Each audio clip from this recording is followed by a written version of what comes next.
So long, Space Yamcha. Hey guys, MasakoX here.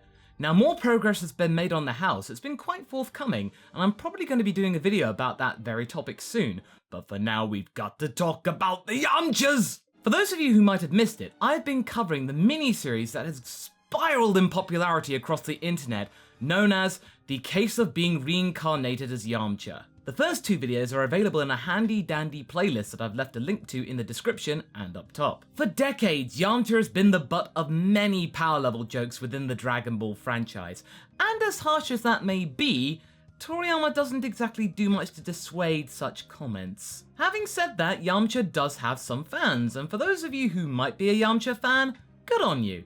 He needs more people other than Poir. The Case of Being Reincarnated as Yamcha broke cover last October, and it met with a huge bout of popularity.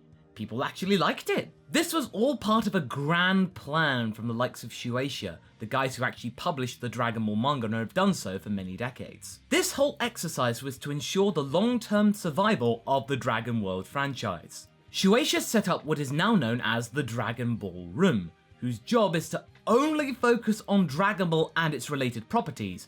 These can include spin-off mangas like we see here, gag reels, one-shots, whatever it is, you name it. Thanks to Dragon Ball Super's success from a marketing point of view, the jury's still out on its creative success, Shueisha felt that the show needed to keep on going, and for a very long time. But there is one big problem. Toriyama is one lazy bloke. In fact, in the original Anime News Network statement about the Dragon Ball Room, Toriyama was quoted in actually lauding the fact that he doesn't actually have to do any work concerning this. He can just let other people do it. He doesn't actually have to make these projects. He could just give the green light and then go about whatever he wants to do. So, the Dragon Ball Room actually brings in talent from across the internet. And in this case, for this manga, they recruited the guy known as Dragon Garo Lee, the maker of the very popular fan manga Dragon Ball Sai, which I've also covered on this channel. This is obviously a very good thing because it means that the internet is going to be taken seriously in Japanese media.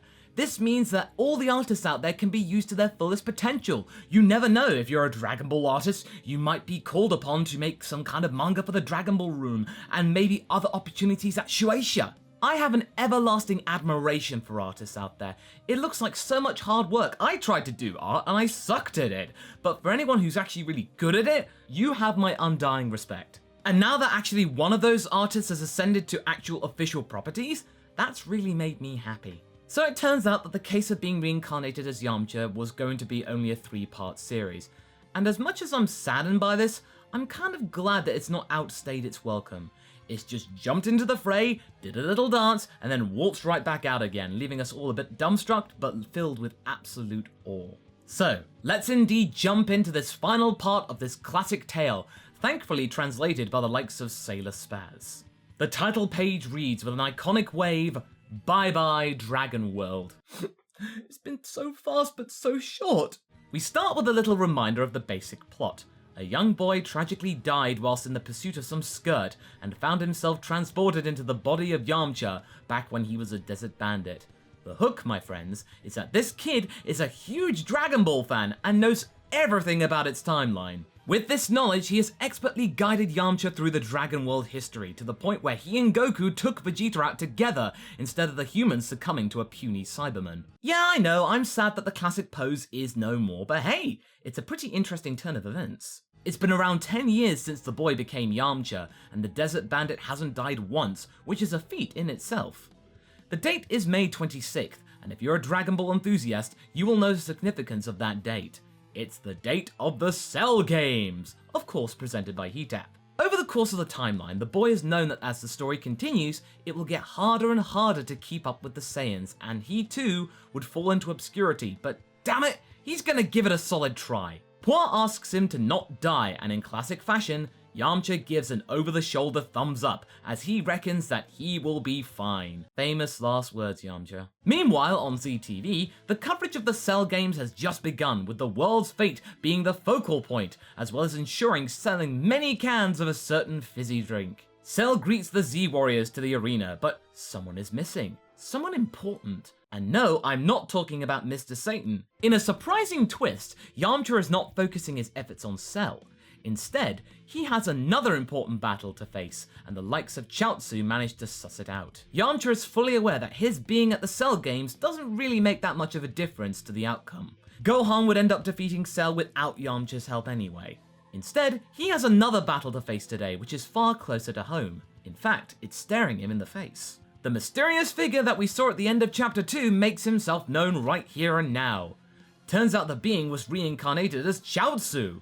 Man, tough break. I thought being reincarnated as YAMCHA was going to be rough, but this? Oh, okay. Wait. Okay, Masako, yeah, this is a bit of a twist, but how did YAMCHA manage to figure this out? He just seemed to know right there and then. Well, it turns out that off-screen during Chapter 1, a lot of things happened that gave YAMCHA some clues. Over the course of the events of the original Dragon Ball, YAMCHA used his encyclopedic knowledge to deduce something was amiss. Chaozu acted atypically from the original storyline. The biggest deviation was that he disobeyed Tenshinhan, and that is a big no-no. Chaozu is one of the most loyal beings out there. He would listen to Tenshinhan no matter what, and do anything for him. To not do something would be extremely out of character, and YAMCHA knew this. Oh yeah, there was another event which was key to YAMCHA's investigation. Chaozu, whilst on Namek for some reason, took the Dragon Balls away from the group and tried to summon Porunga and actually get a wish of his own. Yeah, and the reason why was because the guy possessing Chaozu is also a huge Dragon Ball fan, but he's nowhere near as brave or as valiant as the guy possessing Yamcha. It's kind of a shame that this revelation wasn't as mind-blowing as the previous two, but oh well. Don't worry though, the twists return in earnest.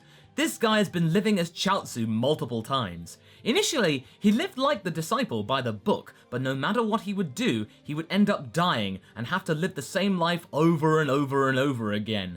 Seriously, it would drive anyone mad. Over the course of numerous deaths, the wear and tear have broken down this former honor student's will to the point where he's given up towing the line and chosen to become evil. I wonder if the real Chaozu ever thought about becoming evil out of frustration from not being able to do anything. It's interesting actually, because this Chaozu has both knowledge of the Dragon Ball world and psychic powers, which could be exploited on the general population to make him the supreme ruler. However, the main bugbear for the now Chaozu is that Yamcha has outshone him, and he has to fight him to the death. Well, that sentence was pretty weird to say. Chaozu states that he will get rid of Yamcha once and for all. The fight begins with the little guy blasting the earth below him and sending the bandit flying backwards.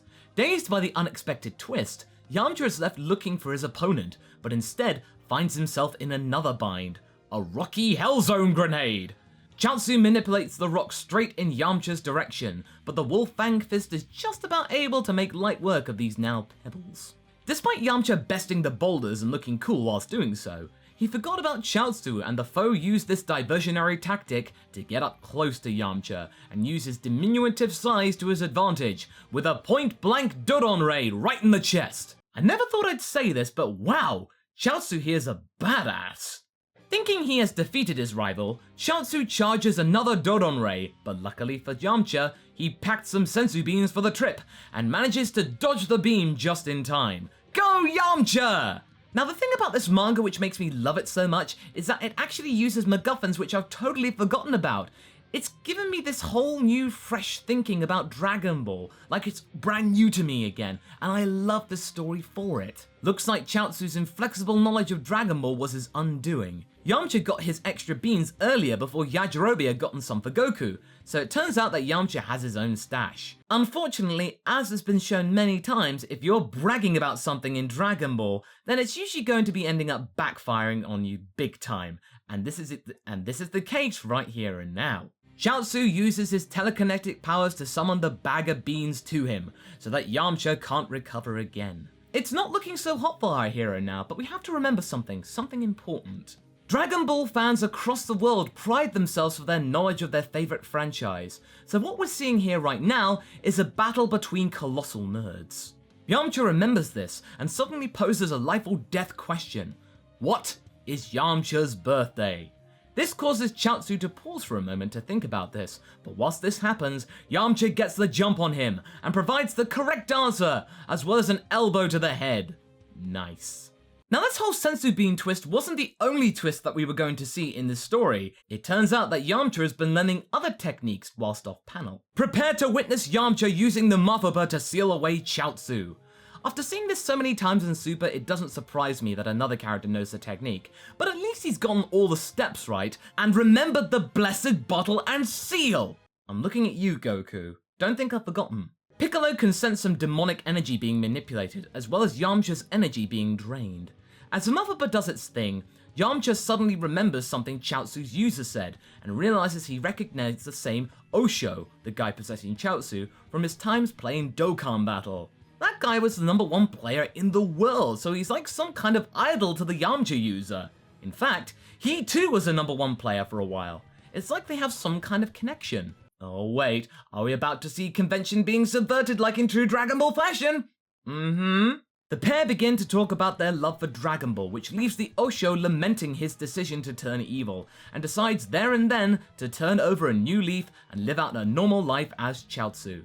Knowing that he can't figure much in the future of this world, Yamcha too concedes to a peaceful existence after the Cell Games. But wait, they gotta think about Majin Buu in 7 years' time. Here we go again! Looks like they're gonna have to be training hard, yuck yuck. In another bizarre twist, this whole scenario was just a mere game for the Gods of Destruction. They must have possessed people and posed them as Yamcha and Chaozu and aimed to see who could win in a game. This time, it was a tie. Beerus claims that he won since Yamcha was stronger than Champa's character, but this being Champa, he's not gonna take this lying down. As the brothers are bickering, Whis and Vados quietly return the souls of the young boys to their respective bodies. We return to our world with the young boy waking up exactly where he fell, with time having not budged since the original accident occurred. Now back in his own body, he remembers his time as Yamcha and is able to use it well, in blowing up girls' skirts on his own. Oh wait, no, it was just a coincidence. There was just a random gust of wind. As he and his friend joke about it, we say goodbye to this tale as Yamcha looks on with pride. Wow, that was a really fun story. I'm really sad that this story was only 3 chapters long and that we never got to see Yamcha actually fight Cell, but I have to applaud Dragon Garo Lee's realism here. I think he knew it would be ridiculous that Yamcha could actually fight Cell and beat him, given the restrictions of the Dragon World. There were some limitations here, and if Yamcha actually won against Cell, I think a lot of people would have been saying, "What? No, that's just ridiculous, this story's stupid!" We have to remember that the character here that possessed Yamcha was a very honourable soul and respected the property that is the Dragon World. He wouldn't want to bend the rules too much, but it meant that Yamcha got to survive, so that's relatively harmless. Some may complain that this kind of story is boring, but it actually feels genuine. It feels like something that could actually be a Dragon Ball story. The ending was still a surprise, but it did make sense somewhat. Remember, the Omni Kings play pool with planets without a care in the world, so it stands to reason that the Gods of Destruction would mess with people's souls, put them in some kind of fake scenario, and then see who would win. It's like just a regular game to them. It might be horrific to us, but to them, it's just a random Sunday afternoon. In the end, I thought the manga was great. The action on display was good, the twists were aplenty and really thoughtful, and I just really felt a new sense of passion for Dragon Ball. It rekindled something, and I'm really glad again that internet artists are being used here. It's not just Toyotaro again, although he too was an internet artist. We're getting new talent here, and that is fantastic to see that Dragon Ball could be extended for years to come, decades even, maybe even after Toriyama has long since departed this world. So what did you guys think? Did you like this story? What other kind of stories would you like to see from the Dragon Ball room? Leave a comment below and let's get this discussion going. Anyway, I hope you enjoyed this video. Until the next one, be sure to like and subscribe. Catch you later!